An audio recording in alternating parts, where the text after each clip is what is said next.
Um, you may be feeling like you don't measure up to the standard that is laid out there by man.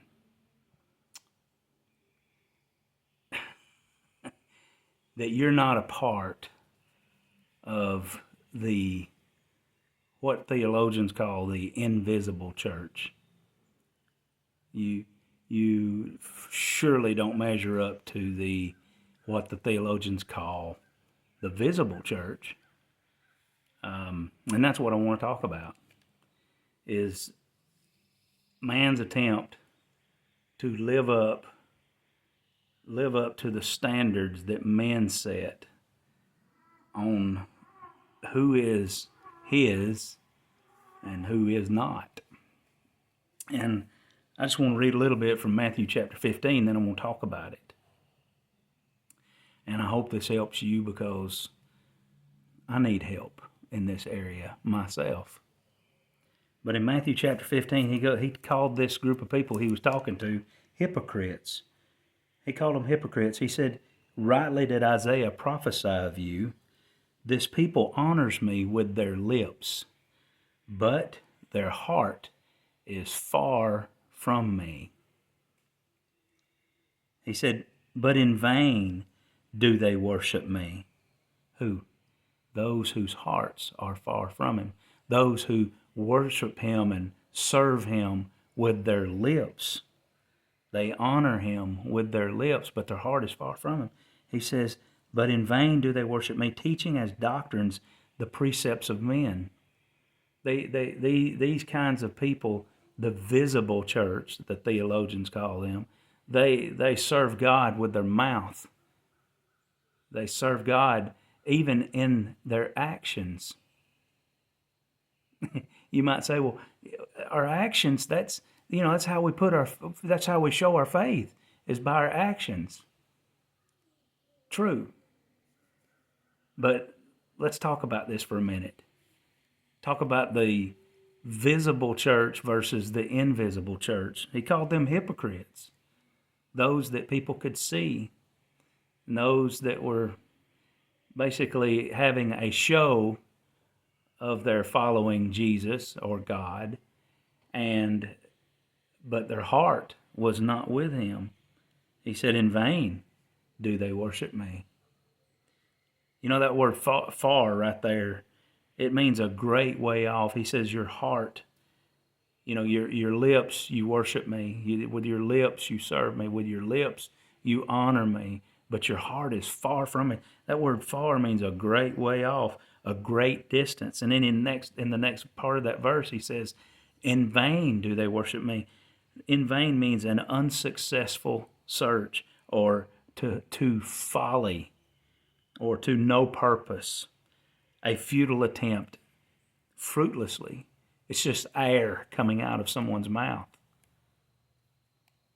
See, here in this scripture, Jesus is quoting Isaiah chapter 29, verse 13, and he clearly indicates that it is entirely possible for people to make a profession of faith out of their mouth in him, and do all the things required by the visible church to be a member. They might go through membership class, or they might even give offerings, or they attend regularly. They are involved deeply to the point of being a pastor. They might even have water baptism. They get dunked in the tank.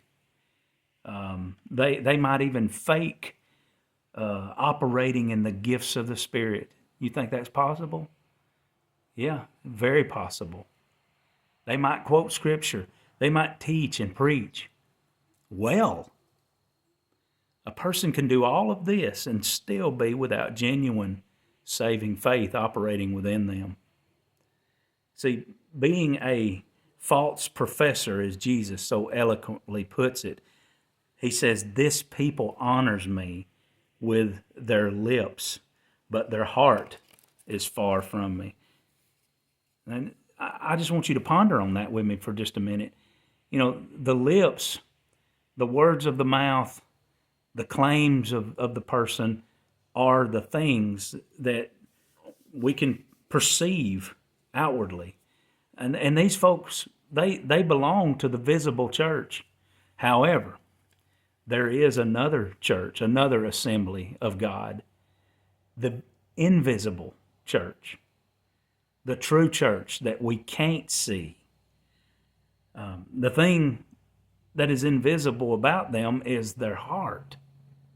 He said, with your lips you honor me, but your heart is far from me, the hypocrite, right? Remember the Bible in, I believe it's 1 Samuel chapter 15, God told Samuel when he was going to anoint David as king, and he didn't know it was going to be David, because he had 7 boys pass in front of him, and it was none of them that he was to anoint.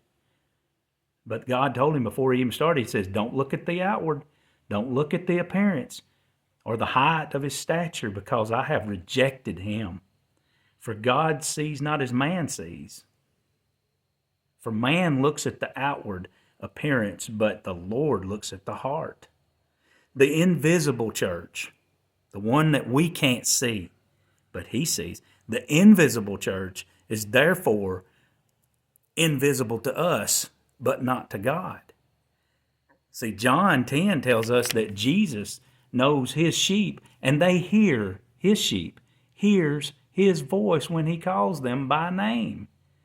And in 2 Timothy chapter 2, over there, he said, nevertheless, the firm foundation of God stands, having this seal, the Lord knows those who are his. And it goes on from there. He knows those who are authentically his. John chapter 2, verse 24 and 25, you remember the scripture tells us that he knows all men, and he knows what is in man. See, he can read your thoughts, and he can read your hearts. He knows the state of your very soul without seeing any external evidence of your faith or your professed faith. He knows who truly is saved by him, and he knows who is truly redeemed, and he knows those that are truly justified. We don't. So just ponder on these things, and don't get caught up in trying to please man.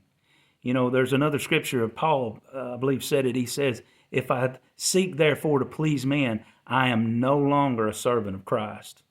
Stop trying to live up to man's standard and get in the Word. He said, those who are in my Word continually are truly my disciples, and they shall know the truth, and the truth shall make them free.